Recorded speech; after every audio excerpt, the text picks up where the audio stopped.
Welcome to the Vault, where Central Illinois' best kept stories are held. Appreciate you guys deciding to join us in the Vault. Why don't you tell everybody who you are and what company you're representing? We're from Loom Gardens, and we're located here in Springfield. Thank you for having us, and we'd like to talk to you a little bit more about our business. Awesome. So, who are you and where do you come from? That's an interesting question because I'm not local. I moved here about 2 years ago from Germany, and I moved here on a job opportunity. I worked for a big technology company called Cognizant Technologies, and I was leading in Germany, Switzerland, and Austria the cybersecurity unit for Cognizant. And the company decided to move me over to the US so I can take on a job at the corporate side, so doing corporate cybersecurity, threat intelligence, and compliance. And when I got here, I didn't know many people, and I started making some friends, and one of my friends is our accountant. So we have the same accountant. Nice. And I asked him if there were any opportunities to invest or to participate in a startup, because I had aspirations of doing that on the side. And he said, yeah, my friend Tyler actually has That's awesome. a startup, and I think you guys have a lot of similarities, and maybe you guys can start talking to each other. And that's how I met Tyler, and I learned about his company and the system behind that provides, the services to customers. And it resonated with me because it has a lot of technologies that I was familiar with. Not so much the farming and agriculture part, but like the technology like IoT and other components. So it sparked my interest, and the more I learned about it, the more I got involved. And ever since, we're building this company together. Awesome. So, Tyler, why don't you tell us a little bit about yourself, your background? Yeah, so my name is Tyler Casper. I grew up here in Springfield, went to Sacred Heart Griffin, kind of roamed, didn't really have purpose for a long time, until just a few years ago, it seems like, when I started Loom. And I just started by building indoor farming systems for myself. So Yourself personally initially? Personally, yeah, I just wanted to see if I could do it, to see if I could automate a lot of it away. So if you have a house plant that's in a pot, you still have to water it, you still have to maintain it. It's kind of messy because there's a lot of dirt in there. There are ways to, with hydroponics and computers and sensors, to automate all that away. And so you do a little bit of programming and figure out what sensors you need and abstract the difficulties of farming away from the end user. And so I got that as a personal project accomplished. And then I was talking to Clay, he's one of my closest friends, our accountant. Okay, cool. And he has his own tax practice here in town, Rotherham and Rotherham. Okay. Shout out Clay. He's clearly a I got good a few COI. Yeah. And so he was like, I was like, man, do you know anyone who could help out? I need help. I can't do this by myself. And he had Manolya and I sit down together. This was, about a year and a half ago. Yeah, a year ago. Okay, Yeah. awesome. It's an interesting story. He said, I don't really know. I guess from my perspective, I thought that I was just getting a mentor. I didn't understand that she was interested in investing in a company. Got it. Nice. And so I showed up, I'm all scrambled. And I'm still a little scrambled, but I'm trying to dial it down every day. Oh, yeah. It seems like I'm improving a little, but I have my moments, I think. Right. So I showed up with half of a business plan, didn't have any ask or anything, but just was talking about all these The lighting. technical things Yes. Yeah. that Total I've jibber learned, jabber. 100%. I've learned no one cares about. I really think it's interesting and I can talk about it forever, but no one seems like they care, which is About some of the smaller things you mean? yeah, Yeah. like how it works. Or Right. the difference of different types of hydroponics Uh-huh. or sensors or the lighting system. Right. It's mumbo jumbo, it seems, to Yeah, a lot of people. that's fair. I can understand that. Right. Right. And so part of it's another thing is I've had to wrestle with not doing a research and development lab Mm-hmm. in a basement somewhere Mm-hmm. versus trying to make money and get other people involved and have a business. Right. So we're on our way there, I think, and that's a little bit about me. Yeah. Okay, so obviously it has something to do with hydroponics. So what is Loom? So Loom is, you're going to be able to grow, and it might not be us, but you've probably seen systems that are in your home or in small businesses like restaurants or cafes that grow a significant amount of fresh produce. Herbs, leafy greens are the staples of these Mhm. systems, and they'll maybe grow to 12 to 14 inches, and then there will be another shelf of 12 to 14 inches of growth. Mm-hmm. And so the benefits are of these systems, you don't use pesticides, there's only water, so there's no soil. The roots are steeped in water, or water is sprayed on them, and that water is mixed with specific nutrients and I believe salts. They're salts. I was going to say amino acids. I don't even know if that's completely true. And just to achieve the specific recipe that type of plant Mm-hmm. desires most. So a big bodybuilder, he's going to eat a different diet than a ballerina. Sure. And so plants are the same. And then there are things like the pH levels, so how Mhm. acidic is the water, is that nutrient solution? Right. And then how much is the level of nutrients? And there are all sorts of different nutrients. There are three main ones: nitrogen, phosphorus, and potassium. And you just kind of got to balance it out. And then there's other things like you want to reduce pathogen outbreaks. So there's mold in the air right now, and it likes wet environments, damp environments, which is a hydroponic system. So you have to mitigate those risks as well. There are many ways to do that. It helps if you have a closed system. Mm-hmm. Which is what yours is, right? Yeah, so Loom is, we build these systems, and I scoured the market 2 or 3 years ago. I've always kind of followed it, and I realized they're not in their final form yet.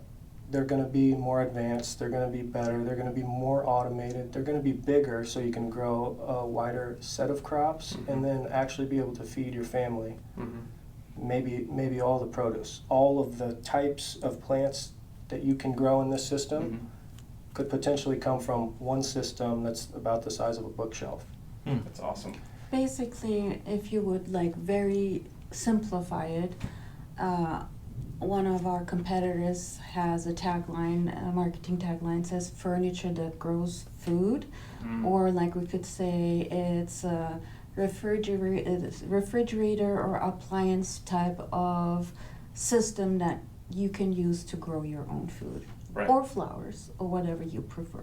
Right. Yeah. And I've seen the prototypes, and I've seen the website that you guys have, which is very well done, by the way. And the actual system itself in the pictures there looks gorgeous. It's something that people would be happy to put in their house. Where, I think of some of these old ones, like those, I think of the little plastic tub-looking things with the light Yeah. on the top that you see for, $39.99 at Walmart Mhm. or whatever. It's nothing like that. Right. From what I understand, this is, it looks beautiful, but it's also very functional, automates a lot of the process, that sort of thing, right? Yes, sir. Yep. We target, a different, like, we don't want mass sales and our product to break in a month or two, or Right. people getting tired of it. Right. So we want to deliver quality, Mm-hmm. and we want to build system that look beautiful, Mhm. that everybody would like to put in Right. their homes without a hassle, Mm-hmm. and something that people can afford but Right. still enjoy maybe for a very long time of period. So Right. thank you for the compliment. Yeah, by the yeah, way. yeah. Oh, I'm just thinking, like, imagine people like to have conversation pieces in their houses, their Yeah. living rooms, kitchen, doesn't matter, Absolutely. right? Imagine having that, Yeah, it's absolutely. it's basically a showcase for your herbs and all of your vegetables, right Absolutely. there in your kitchen. It's kind of cool. I would ask what, no matter what, if I saw that in someone's house, I'd be like, what is that thing? So, good conversation. That's what we're going for. Right. So a lot of the systems are a little simpler, which has its advantages. Right. It's lower cost. It's Right. easier to manufacture. You don't have to do much engineering, but there's a lot of systems just like that by various manufacturers. Both stateside is where they started, mainly a company called Rowe Garden out of Boulder, Colorado. Okay. I think they started in the late 2000s, right before 2010. Then they just got acquired by Scott's Miracle Grow, publicly Okay. traded company, Yeah. for $110, I think, $1 million Okay. at the height of COVID. And so there's all these other companies now, but their systems were the simpler ones. When they first came out with them, seemed for commercial use back Right. then. And now there's all sorts of overseas copycats on the same systems. They work great, they're cheap, but you can only grow a small amount of stuff, mostly really small stuff. So the final form is going to be, you're going to be able to grow your tomatoes, your cucumbers, your carrots, your onions, and then all your herbs, fresh herbs, things that cost quite a bit actually from the grocery store and that aren't ever fresh. And then they're going to be pesticide free. And you're going to know what goes into your food when it comes out, and it's always going to be as fresh as it can be. So some of the food, produce, fresh produce, may sit in a warehouse for up to a year. We did some research, and apples sometimes sit in a warehouse or a controlled 12 environment months. for up to a year. That's unbelievable. And there's different gases that are pumped in to keep them fresher, and then there's all sorts of artificial tricks that you can do for your fresh produce Right. that people don't know about, and that's the reason why I started. You don't often see the benefits passed down to the consumers. Right. So I was like, I wanted to do the big vertical farm, industrial size, commercial size, which is a $500 million plant. That's what the latest and greatest are, $500 million facilities. I believe it. 10 stories high. The ceiling of this warehouse will be 50 feet high or 100 feet high, and they're just plants, all the same plants. But the benefit doesn't get passed down to the consumer. You end up paying a lot more money. And I mean, you get a lot of benefits from the plants being in your house. Right. There's all sorts of studies on mental health. And then the red lights from the plants, from the specific frequencies of these lighting spectrums, give you added benefits. You guys have probably heard of red light therapy. Yeah. Yeah. It's the same exact thing, that plants desire the certain frequencies. That makes sense. Yeah. I was geeking out with you over my little tiny raised bed garden that I have. Yeah, How I it's was amazing. like, I make the best basil. I grow the best basil I've ever tasted. Oh. But it's because you pick it right off the stem. It's delicious, right? Yeah. And you and I talked a little bit about, like coloring of vegetables and things, and how sometimes that can even be artificial, which was surprising to me. Yeah. About, and it probably goes back to what you guys are talking about, apples sitting in a warehouse. I can't imagine, maybe not that plant specifically, but I can't imagine if any vegetable is sitting in a warehouse for 12 months or potentially longer, it's going to have the same color. So I don't remember exactly what you were telling me, but I just remember you said that there are ways to artificially kind of pump some of that color back into plants, which is crazy. It's crazy to think about. It can't be good. Yeah, I'm not sure. You go ahead. Yeah, I mean, you can purchase some summer fruit or vegetables in the winter, and then vice versa. Right. So either they're grown somewhere indoors, or they are harvested and preserved for a long time. Right. So I think one of the main benefits to have a Loom Garden at your house is also when you enjoy actually gardening. Right. You have to stop doing that because either it is the winter time or you move to an area where you don't have maybe a garden Right. or the space, or you're just too busy to take care of a garden. Right. And in some cases it's a lot of hard work. Right. Yeah, right? So we believe that it's very important for families and children to know how to garden, to see the food grow actually, Right. and then to be able to take care of the plants and then harvest And, you know, it's a dream for Mhm. somebody that likes cooking like me Right. to go, you know, instead of your refrigerator and pulling maybe a zucchini out or a Mhm. tomato that's, who knows how long it traveled to get there Right. and how long it was in a warehouse and who all touched it, but you go and get it from your own vine in the middle of the winter, and then you make your own tomato sauce with it, Right. or you Right. know, Yeah. fried vegetables or something like that. I mean, that's just a really, really rewarding feeling, and a big motivation for me personally. Yeah. Yeah, that makes perfect sense. Yeah, pick it right off and turn around and Mhm. drop it into a pot, and you're just Absolutely. good to go. Yeah, it's awesome. It's Yeah, awesome. but also like teach my children, Right. you know, this is how vegetables grow. Right. It's like you have to take care of them Mhm. a little bit, and this is their different stages, and you Right. can touch and smell. you And know? they would see it every day. Oh, It's in yeah. their, in the Yeah. kitchen in their The home. development, it's Right. you know, Right. maybe a cool subject to talk about. Absolutely. Absolutely. And then hopefully in the summer, when it is nice out, you have a raised bed. Yeah. You also garden outside. We're not trying to compete with that. We just want to encourage more Right. self-sustainability, Yeah. maybe. Yeah, and then that makes sense. the health benefits of being able to grow it yourself. Right. Yeah. And being And the able pride. to do it all year long is awesome. Yeah. If the supply chain goes down again, Right. you know, But That won't another be an issue as aspect much. also is also, I think, it helps, you know, our product is not a big environmental saving Mhm. machine or anything like that, but I do think it helps positively, because when you can grow stuff at home, then the stuff that you would buy, it travels for a long, you know, Right. 1,500 miles on average, right? Something like that.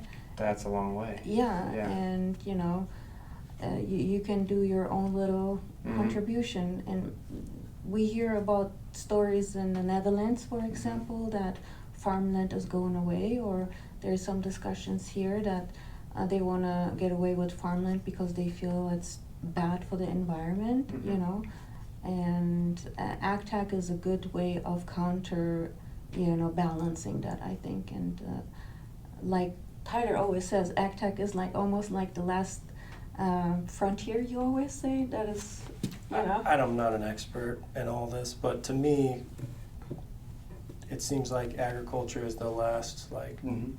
to be converted fully to electric, digital, data, big data, Mm-hmm. Mhm. huge I believe data, that. and they're doing it outside even. Right.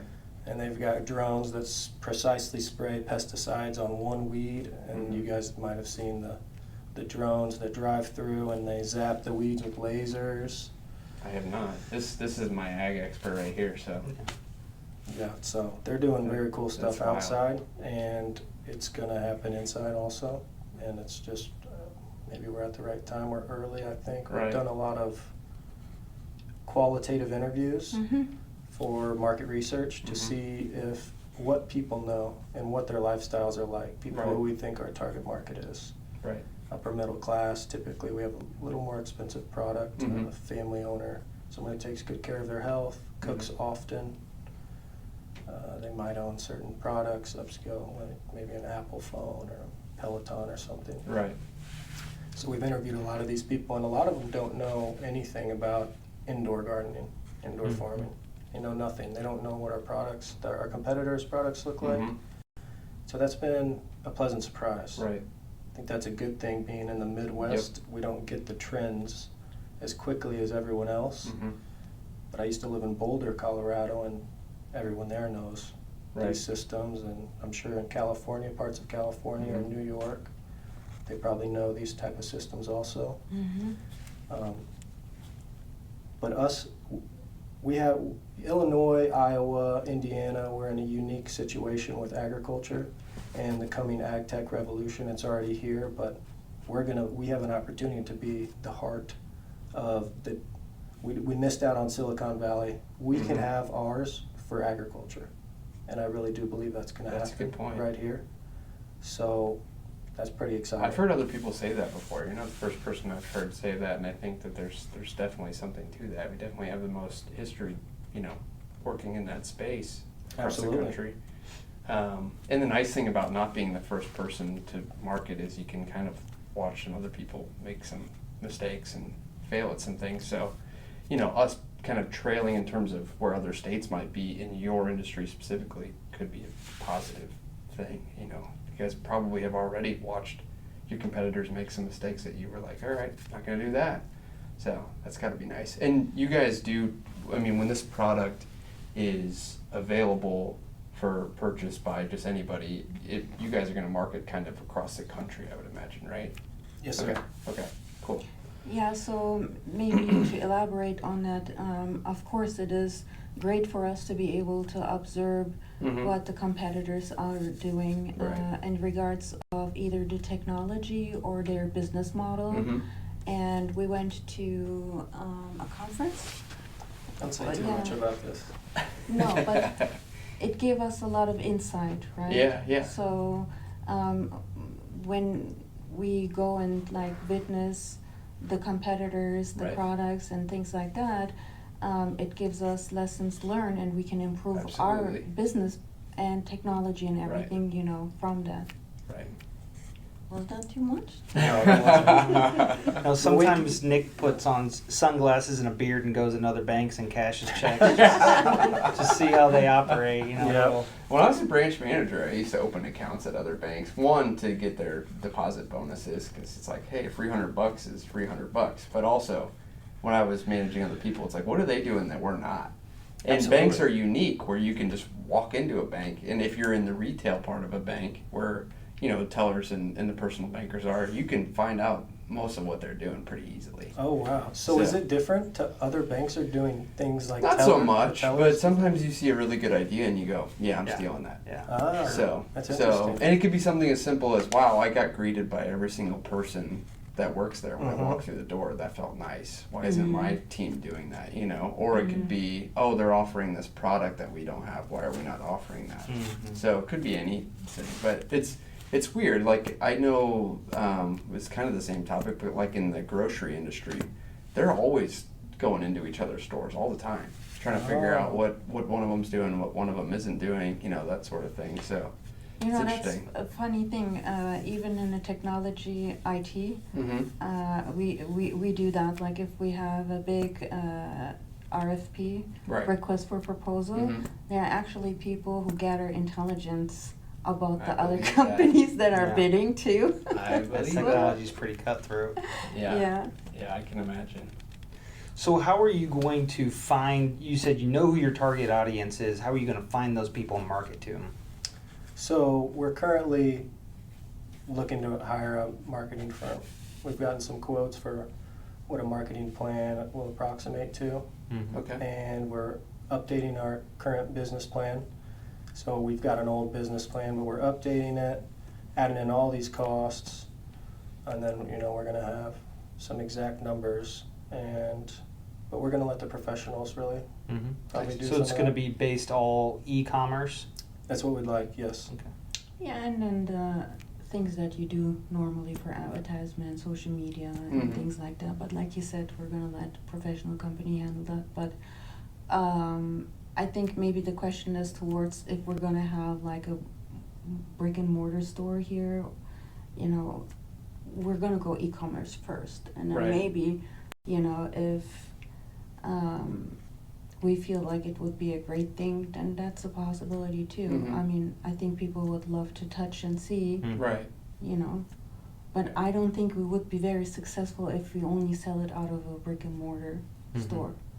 Yeah, that makes sense. And you could always do trade shows and things like that. I would imagine there's some ability to do that in the space that you're operating in. I don't know exactly which ones, but for people to be able to do that, either folks that run appliance stores or whatever it is, so you could find some sellers that way. Yeah, that was going to be my next question. Do you ever plan on having dealers for your product? We're exploring it. We're exploring all options. It's very interesting. Yeah. I've often envisioned, you've got the appliance section of the Lowe's or Home Depot, and you just walk by there and you see this loom. It's got its lights on. It probably has not real plants, but maybe some fake plants behind there, and people are walking by like, what is that? Right. I have to get one of those. They can touch and feel it, as Manolya said. Yeah. So we're not sure. We're not leaning towards it right now. But we have aspirations, like long-term Right. aspirations. We can't do everything in the beginning, of Sure. course. We just Right. have to do Right. step-by-step phases according to how fast we grow and how Mhm. fast we develop partnerships, of course.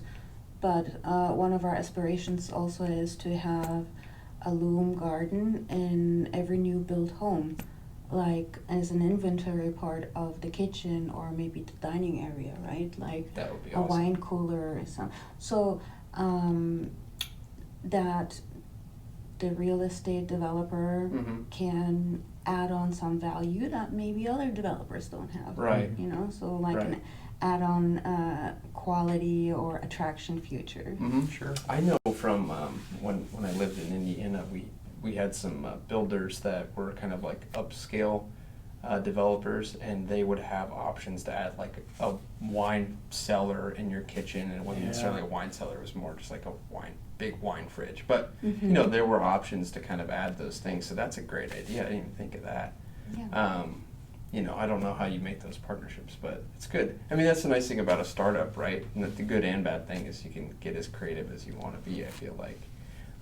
And that was the thing with you guys finding out about Loom and what it is that you do. Just, I know that there are startups in Springfield, but it's cool to actually talk to people that are running one, right? I mean, I think that's really sweet. I mean, and you guys are part of kind of a community as well.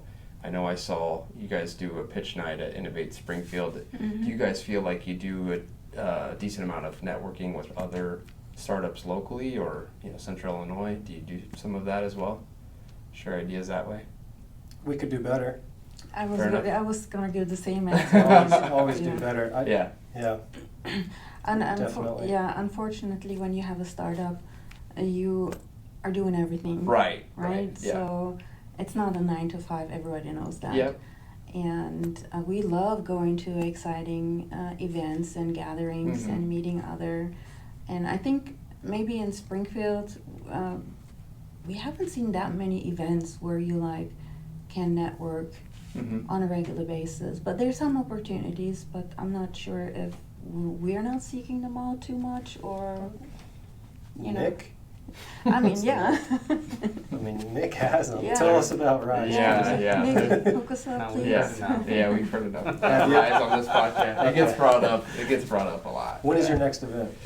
November 1st, Okay. which will be a really good one. That one's going to be at Springfield Sangamon Growth Alliance. Oh, downtown. yes. We've yeah. talked to them. They're great people. Yes, yeah. So Ryan's actually going to speak. Caleb Graven, I think, from Downtown Springfield Inc. is going to speak as well. So, but our morning events we do, there's some leadership training or some professional development training. Mhm. So those are always fun. Mhm. So definitely, if you guys are around, I would Okay, I'll- highly recommend. That's going to be a good one. It'll Okay. be a lot of fun. Plus, we haven't had one in a while, so we're long overdue. But that's the end of Rise Talk for right now. Let's talk about Loom. Loom's more exciting. So when do you plan to have everything? Is there a goal date in mind when you want everything up and running? I think internally there is. Not Right willing to now, share that yet. I don't know what we could share really. That's fair. Well, of course, we have a business plan, right? Mhm. And we have a plan of doing certain things in certain phases. Okay. And That's but good. but everything is interconnected. Mm-hmm. So one process is very dependent on the other process. So the supply chain is unpredictable at this Mhm. point. Sure. We do have aspirations. We can't say we're shooting for, I don't know, Right. product launch at that point. But it would be unfair to say that right now because we have so many different things that, again, I'm repeating myself, are interconnected. Right. From engineering to Mhm. manufacturing and other things, that we have a plan, and let's just be surprised when that There you go. You know? Good deal. will be realized. Good But deal. very soon, let's say, Very soon gets it in the near future. Okay, We're very not cool. talking about 5 years or Yeah. anything like Right. that. Right. So to be clear, that you Yeah. can't buy a Loom today. No. Right. Not yet. And your website is loom.ag. Right. .ag. Okay. Cool. And that's the best place to go because you guys have. I mean, it's pretty interactive. You can see lots of things.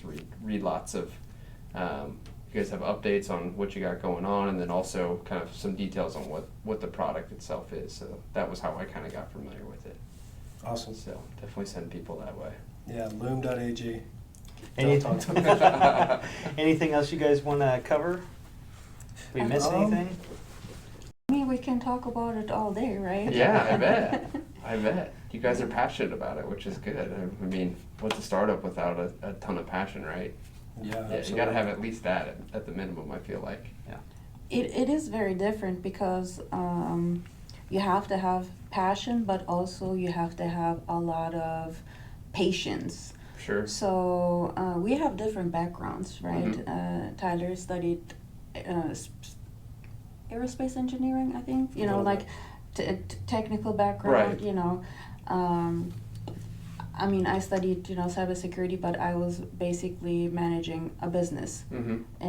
and doing a lot of the processes, business development, and taking care of customers and things Mhm. like that. But my background always was working for a Fortune 500 company. So it's very slow and very stiff, Mm-hmm. and all processes are regulated. Oh, yeah. And you really go by a process, Yeah. right? So Tons of approvals try- probably for everything. yeah, and people not always being able to think outside the box, but Yeah. when you find people that can do, they're more like your go-getters and high achievers and things like that.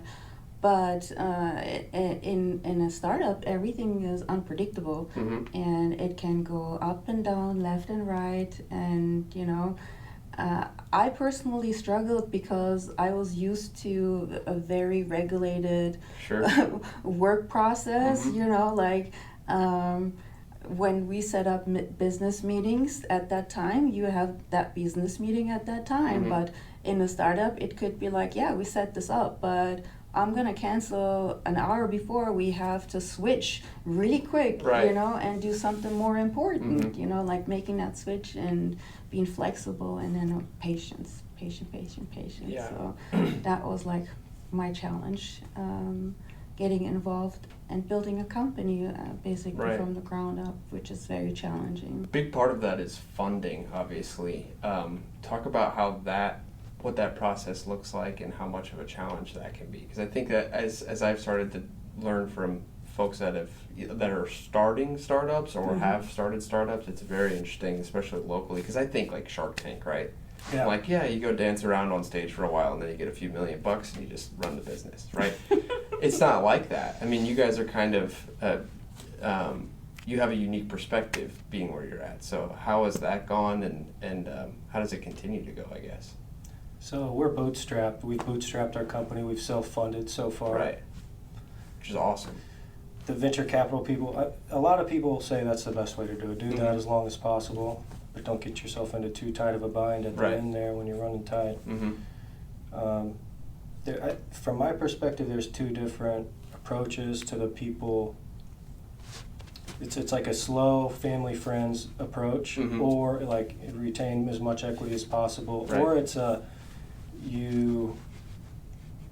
was going to say a bad word, but you do the venture capital. You want the venture capital people to get on board as early Mm-hmm. as possible. They're going to take more equity. The terms are going to be harsh for Right. you, but there's a higher, maybe guaranteed. You're going to grow quicker. Right. I mean, that's part of the thing. You Mhm. need to grow quick. You need to get revenue, get the product out there. And, we've wrestled with both. I But bet, yeah. we have a certain path now that we're pretty comfortable with. Awesome. We've been building relationships with people around town Mhm. that are angel investors or potential investors, family and friends. And then we go to conferences for ag tech and we talk to venture capital people, some competitors, some people that Mhm. are adjacent to vertical farming but still in ag tech, Okay. and get their perspectives and their experience. And I think we've learned a lot in that, and it's helped us focus on what path to take. But one of the challenges I think in regards of raising money is we're coming up with a very, very innovative new product that's Mhm. not mass, produced or Right. massively distributed in the market yet. Mhm.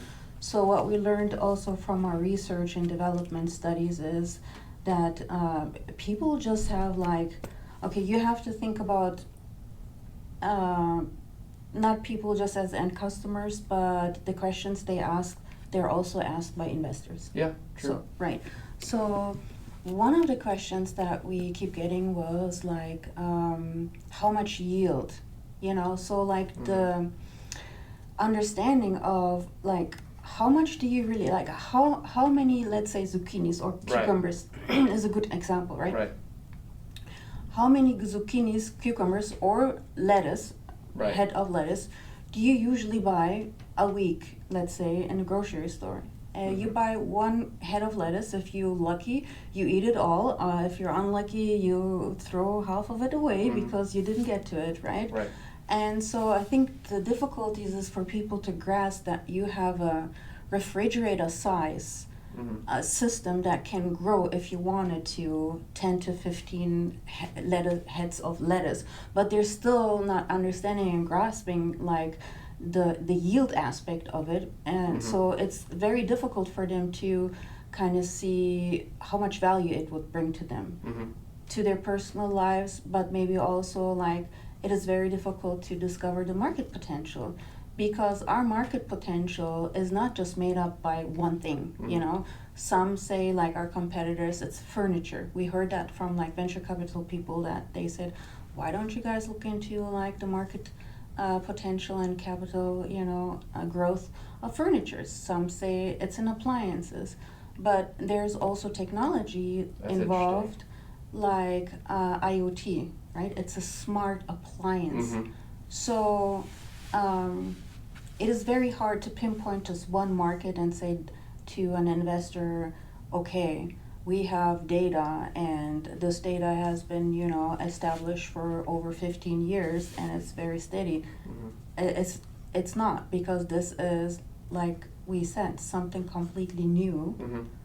Not 100% new, but not enough data where there's a lot of research and a lot of data where we can pinpoint one thing to investors, and also for the end users to kind of grasp what they're actually getting for their money, basically. Yeah, no, that makes sense. Does that make sense? Oh, yeah. I think so. So one thing with these indoor systems, plants will grow 2 to 3 times quicker than they will outside. They're always in the optimal environment.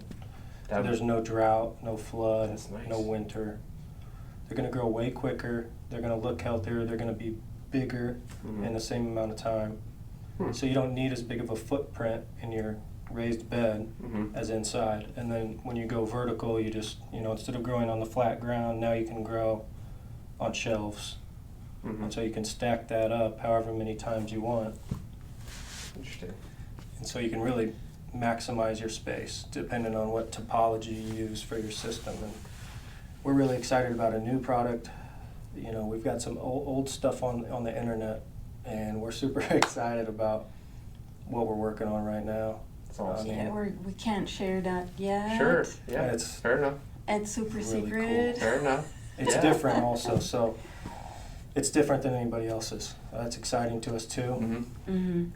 Looks really nice. It's sleek. Yeah. Yeah, that's one thing I I'm knew for excited. sure. You were going to make sure it looked nice. I could tell It that has was to a look focus nice. for you guys, Has which is to. awesome. Yeah. That's like it's a blessing and a curse, I think. Yeah. I'm a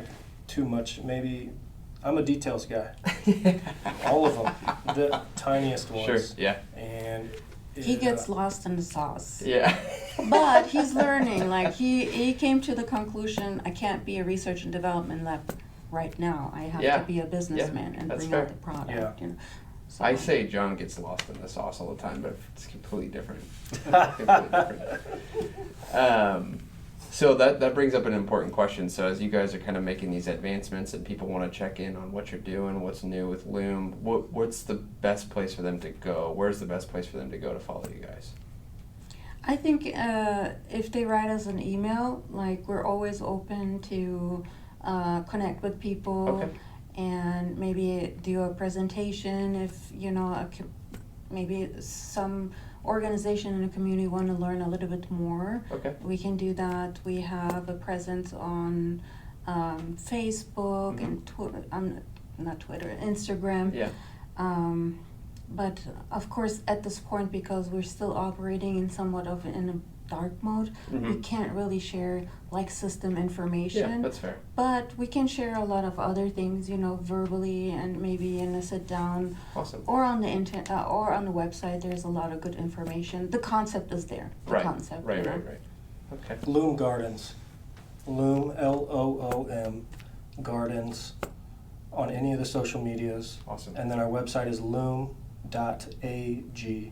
Perfect. Awesome. Yeah. Well, thanks for coming on, guys. We really appreciate it. Yeah, thank you for having Look us. forward Yeah. to seeing how your company grows over time, and by the time this airs, hopefully we'll have some updates to be able to share along with it. So, Wonderful. Thank you, John. Thank you for having us. It was Thank you, wonderful Nick. being here. You're welcome. all right, Okay. Awesome. Boom. that's it. Sweet. That was great, guys. Thank you, guys. Yeah. That was fun.